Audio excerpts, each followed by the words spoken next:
Hi sis, so ayan, naghahanap ba kayo ng short para pang swimming, pang yoga, or pang running? Ay nako mga kasis, ito ang ipapakita ko sa inyo. Ayan, oo. So mga kasis, legit na to kasi ito na yung nagamit ko, yung nag-fun run kami. And then mga kasis, gusto nyo to, alam nyo kung bakit? Meron na siyang kasamang cycling sa loob. So, hindi talaga kayo maiilang tumakbo o mag-yoga o mag-swimming kasi may short na siya sa loob. And then mga kasis 159 lang to mga kasis. Comfortable na siya and breathable pa din.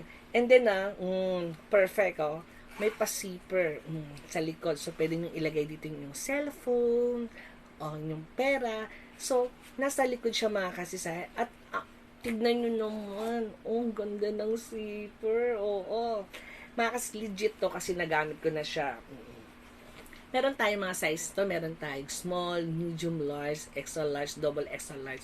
So, kung saan na lang po kayo magiging komportable sa size nyo, marami po tayong sizes na makikita dyan. Then, nasa yellow basket na yan. Ayan, oo. Nasa yellow basket na yan. Dahil gusto mo to, di ba? Nagsumba ka, nag-yoga ka, o gusto mo mag-swimming, o mag-running, ito pong gamitin nyo. Itong ating running short. Ayan, ang ganda. So, mga kasis, nasa yellow basket na yun. Oo, 150 na lang mga kasis. Kaya, click mo na yan. Kailangan mo to. O, di ba? Running short. Ayan.